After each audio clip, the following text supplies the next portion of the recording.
না। তিনি কি নিয়ে বললেন 1993 যে আইনটা করা ছিল ব্যাকওয়ার্ড ক্লাস কমিশনের এবং তাদের সমীক্ষা রিপোর্টের দিকে তিনি বেশি গুরুত্ব দিতে চাইলেন, যেটা আপডেটেড আইন 2012 সালে সেটাতে গুরুত্ব দিতে চাইলেন না। কেন আমরা জানি না। সুপ্রিম কোর্টে এই বিষয়ে কেস চলছে অলরেডি, এবং আমরা বলে রাখি যে সম্প্রতি সুপ্রিম কোর্ট একটা রায় দিয়েছে এই বিষয়ে যে ব্যাকওয়ার্ড এবং মোর ব্যাকওয়ার্ড ক্লাস, সেই জন্য আপনারা জানেন নিশ্চয়ই যে মুসলিম ওবিসিটা হচ্ছে কি ওবিসি এ, আর হিন্দু ওবিসিটাকে বলা হয় ওবিসি বি। তাহলে মোর ব্যাকওয়ার্ড ক্লাস এবং ব্যাকওয়ার্ড ক্লাস এই দুটো যে দুটো সাব সেক্ট আছে সেটা কিন্তু ভারতের সংবিধান আমাদের স্বীকৃতি দেয়। কিন্তু আফটার অল এই যে 10% রিজার্ভেশন, আমি একটা এই যে এখন মেডিকেল কাউন্সিলিং চলছে একটা উদাহরণ দিতে পারি, তাহলে বুঝতে পারবেন এটা গুরুত্বটা কতটা। যে স্টেট কোটাতে প্রায় 16,000 প্লাস সিট আছে, যেখানে শুধু ওবিসি এ ক্যাটাগরি 730 জন ভর্তি হতে পারে, সরাসরি ভর্তি হতে পারে 730 জন, মানে 730 জন ডাক্তার ওবিসি এ হিসাবে সরাসরি এন্ট্রি নিতে পারে, অনলি মুসলিমরা শুধু কেবলমাত্র। তাহলে এই 730 জন বঞ্চিত হবে। এবার আপনাকে উদাহরণ দিতে পারি, 2010 সালের আগে ওবিসি চালু হওয়ার আগে আমাদের যে ইউনিভার্সিটিগুলো ছিল বা কলেজগুলো ছিল সেখানে টোটালে মাত্র 50 জন মাত্র অধ্যাপক ছিলেন।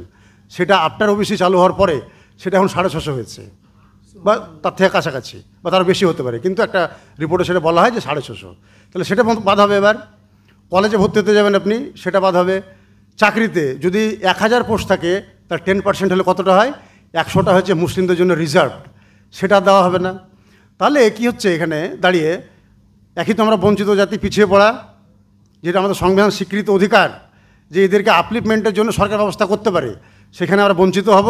এবং আমরা যারা পিছিয়ে পড়া আছি, এবং সাচার কমিটির রিপোর্টে বলা ছিল আমাদের 2%ও প্রতিনিধিত্ব করি না আমরা চাকরির ক্ষেত্রে, 2%ও নয়। তাহলে যদি আমরা চাকরি, শিক্ষা দীক্ষা, এই মেডিকেল সায়েন্স বা এই ধরনের আধুনিক শিক্ষা থেকে পিছিয়ে পড়ি, তাহলে আমরা সার্বিকভাবে জাতি হিসেবে কিন্তু উন্নতি করতে পারবো না। এবং আমার মনে হয় আমি যতটুকু পড়াশোনা করেছি, দারুল উলুম দেওবন্দের ভূমিকা এই ক্ষেত্রে বিশেষত মানে আধুনিক শিক্ষাকে প্রমোট করার ক্ষেত্রে একটা বিশেষ ভূমিকা আছে, যেটা আমার খুব ভালো লেগেছে। এবং নাজমুল সাহেবকে তো আমি আমার গুরুদেবী বলি, ওনার সঙ্গে বিভিন্ন বিষয়ে আলোচনা হয়। তো আমাদের কি করা উচিত, সুপ্রিম কোর্টে হয়তো আগামীকাল এ বিষয়ে হিয়ারিং হবে। এবং আপনাকে বলে রাখি যে আত্মদ্বীপ যে সংগঠনটা, তাদের যে মানিটারি সাপ্লাই, যে টাকার সাপ্লাই, সেটা আপনি শুনলে অবাক হবেন যে ওদের যে ন্যূনতম যে পেড যে লয়ারটা, সেটা হচ্ছে বাসুরি স্বরাজ, সুষমা স্বরাজের মেয়ে, যার একবার সিটিংয়ে 6 লক্ষ টাকা লাগে, এটা হচ্ছে সবথেকে ন্যূনতম। আর সবথেকে যে হাইয়েস্ট পেড লয়ার, তার 1 সিটিংয়ে লাগে 30 লক্ষ টাকা, এবং একটা হিয়ারিংয়ে তারা 50 থেকে 60 লক্ষ টাকা খরচ করছে। আর পশ্চিমবঙ্গ সরকার আমাদের সেখানে একমাত্র কপিল সিব্বলকে দিয়েছেন আর ইন্দিরা জয় সিং বলার মতো উকিল, এটাই। বিভিন্ন সংগঠনগুলো এই বিষয়ে কাজ করছে। তো এটা কতটুকু লড়াই হবে সে বিষয়ে আমরা জানি না। ওদের পক্ষে 11 জন উকিল আছে, এবং 11 জন কি হাইয়েস্ট পেড লয়ার, এবং তারা কোনো না কোনো ক্ষেত্রে বিশেষ প্রতিষ্ঠিত বলে। তো পশ্চিমবঙ্গ সরকার আমাদের চেষ্টা করছেন এটাকে দেখার।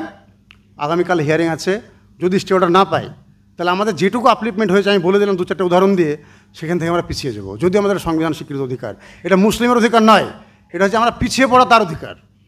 এবং এখানে কোনো ছোট বড় জাতি, উঁচু জাতি, এসব কোনো ব্যাপার নাই। এটা যদি জাট ওবিসি হতো, মারাঠা ওবিসি হতো, কোনো সমস্যা হতো না। যেহেতু এটা মুসলিম ওবিসি, তাই এখানে তোষণের প্রশ্নটা আসছে, সে বিষয়ে আমাদের সাবধান হতে হবে।